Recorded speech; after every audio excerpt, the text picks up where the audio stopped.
Welcome to ஆமித்ரன் channel. இன்றைக்கி நம்ம சேனலுங்க 6 to 1 year babies எப்படி டேக் கேர் பண்ணுறது பார்ப்போங்க. ஃபஸ்ட்டு அவங்களுக்கு வந்து ஹெல்த்தி ஃபுட் கொடுக்கணும். நம்ம 6 தான் ஸ்டார்ட் பண்ணுவோம் ஃபுட்டு கொடுக்கவே கொஞ்சம் கொஞ்சம். அவங்களுக்கு வந்து ஃபஸ்ட்டு நம்ம என்ன பண்ணுவோம், ஆப்பிள் வேக வச்சு கொடுப்போம். ஆப்பிள் வந்து கட் பண்ணி இட்லி குண்டானில் வேக வச்சு தோல் எடுத்துகிட்டு அப்புறம் கொடுப்போம். அப்புறம் கேரட் வந்து நடுவில் இருக்காது, ஒரு ஸ்டெம் மாதிரி இருக்கும், பார்த்திங்கன்னா தெரியும். அதை எடுத்துகிட்டு தான் அப்புறம் வேக வச்சு அதை கொடுக்கணும். அப்புறம் வேறு என்ன கொடுப்போம், இப்போ வாழைப்பழத்தை கூட வேக வச்சு கொடுக்கலாம். அதாவது அந்த மாதிரி கொஞ்சம் கொஞ்சம் தான் கொடுக்காம நீங்கள் எந்த ஃபுட்டு ஃபஸ்ட்டு கொடுத்தாலும் அந்த குழந்தைக்கு ஃபஸ்ட்டு மோஷன் போகும், சரிங்களா? அது நார்மல் தான், அது ஒன்றும் நினச்சி பயப்படாதீங்க. ஏன்னா முதல்ல உணவு உள்ளே போகிறதுனால அது அந்த மாதிரி ஆகும். அப்புறம் சரியாயிடும். அதுக்கப்புறம் செர்லாக்லாம் வந்து நீங்களாக ரெடி பண்ணுங்கள். பொட்டுக்கடலை, அவல், ஜவ்வரிசி இந்த மாதிரி நீங்கள் தேடுங்க. முதல்ல அதை தேடினீங்கன்னா அவங்களுக்கு கன்ஃபார்ம் கிடைக்கும். இப்போ நிறைய யூடியூப் சேனல்லே நிறைய பேர் ஹோம்மேடு செர்லாக்லாம் போட்டிருக்காங்க. நிறைய பேர் நீங்கள் பார்த்தீங்கன்னாலே தெரியும். அதெல்லாம் அதை மாதிரி ரெடி பண்ணி வச்சுருந்து நீங்கள் கொடுங்க. நம்ம குழந்தைக்கு நல்லதாக கொடுக்கணும். அப்புறம் இது ராகி இருக்குது பாருங்கள், அதை நல்லா ஊற வச்சு அதை அரைச்சி, அதை கூட நான் மிக்சியில் அரைக்க மாட்டேன். என்னோடய குழந்தைக்கு நான் அம்மியில் தாங்க அரைப்பேன். எங்கள் வீட்டில் அதை அரைக்கும் போதே அந்த ஒரு சின்ன நமக்கு மேலே அப்படியே ஜில்லுன்னு இருக்கும், அந்த கூலிங் அடிக்கும் நம்ம மேலே. அதை நீங்கள் அம்மியில் அரைச்சி பார்த்தீங்கன்னா தான் தெரியும். நல்லா ஊற வச்சுட்டு நான் அம்மியில் அரைச்சி அதை பால் எடுத்து தான் என் குழந்தைக்கு நான் செஞ்சுருக்கேன். மிக்சியில் போட்டதே இல்லை. நீங்கள் நம்ம குழந்தைக்காக ஸ்பெண்ட் பண்ண டைம், உங்களுக்கு டைம் இருக்குன்னா நீங்கள் முடிஞ்ச வரைக்கும் ஆர்கானிக்காகவே கொண்டு போங்க, சரிங்களா? கொஞ்சம் ஃபுட்டு எல்லாமே அரிசி நம்ம சாதம் வடிச்சிட்டா கூட அதை கூட மிக்சியில் போட்டு கொடுக்காதீங்க. சூடாக இருக்கும்போதே சாதத்தை எடுத்து போட்டு நல்லா மத்தில் பிசைஞ்சு விட்டுருங்க. அந்த மாதிரி தான் கொடுக்கணும். நான் என் குழந்தைக்கு மிக்சியில் போட்டது கிடையாது, செர்லாக் கடையில் வாங்கி கொடுத்தது கிடையாது, எல்லாமே ஹோம்மேடு தாங்க.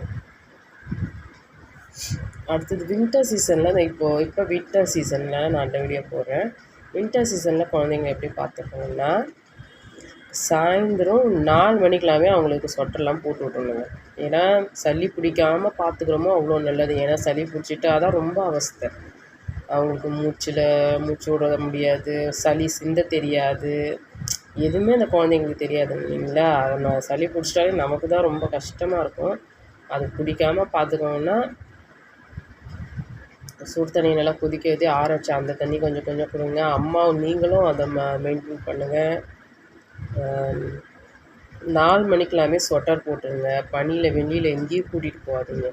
எமர்ஜென்சி அப்படின்னா மட்டும் கூட்டிகிட்டு போங்க, மற்ற டைமில் பனியில் எங்கேயும் கூட்டிகிட்டு போகாதீங்க. ஏன்னா அவங்க வாயை திறந்து எனக்கு மூக்கு அடைக்குது, ஒரு 1.5 வயசு ஆகிடுச்சுன்னா அதுக்கு பேச ஆரம்பிச்சிட்டாங்க. அப்போ சொல்லுவாங்க மூக்கு அடைக்குது, நம்ம சிந்துன்னா கொஞ்சம் சிந்துவாங்க, அதெல்லாம் செய்வாங்க. ஆனால் அந்த 1 வயசுக்குள்ளெல்லாம் எதுவும் தெரியாது நமக்கும். அதனால் அந்த ரிஸ்க் எடுக்காமல் இருக்கிறது ரொம்ப நல்லது, சரிங்களா? சம்மர் சீசனாக இருந்துச்சுன்னா அவங்கள நல்லா கொஞ்சம் கூலிங்காக வச்சுக்கலாங்க. ஒரு நாளைக்கு 2 வாட்டி தொடச்சி விடலாம். கொஞ்சம் நம்மளும் இளநீ அதெல்லாம் குடிக்கும்போது அவங்க வாயில் வச்சோமா ஒரு ஸ்பூன் கொடுக்கலாம். அந்த சம்மர் டைமில் கொஞ்சம் இப்படி பார்த்துக்கலாம். ஆனால் வின்டர் தான் ரொம்ப கேர்ஃபுல்லாக இருக்க வேண்டியது. ஏன் சளி பிடிக்காமல் பார்த்துக்கிறது நல்ல. 6 மாதம் வரைக்கும் எதுவும் சளி பிடிக்காது, ஏன்னா ஃபீட் மட்டும் பண்ணுவோம், சளி பிடிக்காது. 6 மாதம் நம்ம அந்த ஃபுட்டு நம்ம உணவு அனுப்ப ஆரம்பிக்கிறோம் பாருங்கள், அதுக்கப்புறம் தான் அந்த பசங்களுக்கு உடம்பு சரியில்லை, அதுவே வரும். அது வரைக்கும் வராது, சரிங்களா? ஹெல்த் இஷ்யூஸ் எதுவும் வராமல் பார்த்துக்கணும். அதுக்கு வந்து சுற்றி போடுங்க ரெகுலராக.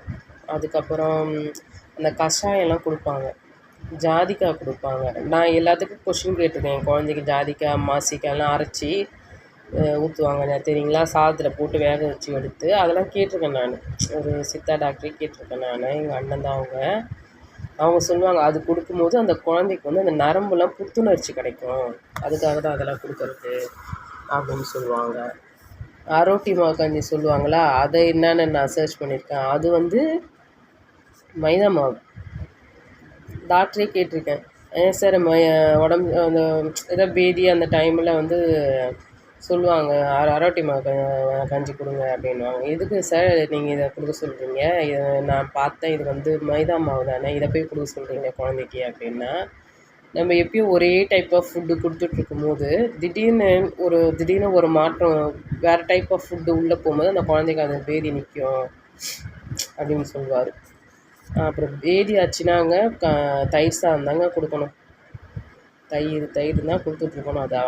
அதில் தான் ப்ரோபயோட்டிக் நல்லா இருக்கனால அதுதான் ரொம்ப நல்லது. நீங்கள் இட்லி இதெல்லாம் கொடுக்கும்போது கூட நல்லா தண்ணியாக சாம்பார் வச்சு அதை போட்டு பிசைஞ்சு எல்லாமே அவங்களுக்கு நம்ம லிக்விடாக தான் கொடுக்க முடியும். என்ன சொல்கிறது, ஒரு ரசம் சாதம் அந்த டைப்பில் தான் நம்ம கொடுக்க முடியும். எல்லாமே எதுவுமே அவங்களால சாப்பிட முடியாது. ஒரு இட்லி கொடுத்தா கூட நம்ம இந்த சாம்பாரில் போட்டு அந்த மாதிரி பிசைஞ்சு தான் கொடுக்கணும். அதனால் எல்லாமே தண்ணியாக அந்த மாதிரி தான் கொடுத்தாங்க குழந்தைங்களுக்கு. 3 வயசு வரைக்குமே நம்ம குழந்தைங்களுக்கு சாதத்தை நல்லா மசிச்சு தான் கொடுக்கணும். அதுக்கப்புறம் தான் அவங்களுக்கு வந்து மென்று சாப்பிட முடியும். மதர் ஹெல்த்தை நீங்கள் ரொம்ப நல்லா பார்த்துக்கோங்க. நான் எப்படின்னா எந்த வாயம் காட்டலைங்க. எல்லாமே நான் சாப்பிட்டேன். என் பிள்ளைங்க இப்போ எல்லாமே சாப்பிடும். அது பிடிக்காது, இது பிடிக்காதுன்னு எந்த ஒரு ரெஸ்ட்ரிக்ஷனும் கிடையாது. எது கொடுத்தாலும் சாப்பிடுவான். கறி மீனா எந்த காய்கறியா எல்லாமே அவன் சாப்பிடுவான். நானும் அப்படி தான் சாப்பிட்டேன். நான் கன்சீவாக இருக்கும்போது எந்த ஒரு ரெஸ்ட்ரிக்ஷனும் பண்ணலை. நான் அப்படி சாப்பிட்டேன், குழந்தையும் அதையே அப்படியே இருக்கு. அதுவும் எல்லாமே சாப்பிடுதுங்க. சரிங்களா? நீங்கள் உங்கள் ஹெல்த்தை நல்லா பார்த்துக்கோங்க. பக்கத்தில் ஹெல்ப்புக்கு இருந்தாங்கன்னா அவங்ககிட்ட ஹெல்ப் வாங்கிக்கோங்க. ஹஸ்பண்ட் இருக்காரா, கொஞ்ச நேரம் குழந்தைய டேக் கேர் பண்ணுங்கன்னு சொல்லுங்கள். நீங்கள் ஒரு ஆளையே பார்த்துருந்தீங்கன்னா டென்ஷன் ஆகும். இருந்தாங்கன்னா சொல்லுங்கள். இல்லை அம்மா இருக்காங்களா, இல்லை மாமியார் வீட்டில் இருந்தால் அவங்க ஹெல்ப் பண்ணுவாங்க, இல்லாட்டி கொஞ்சம் நேரம் பார்த்துக்கோங்க அப்படின்னு சொல்லுங்கள். ஒன்றும் தப்பு கிடையாது.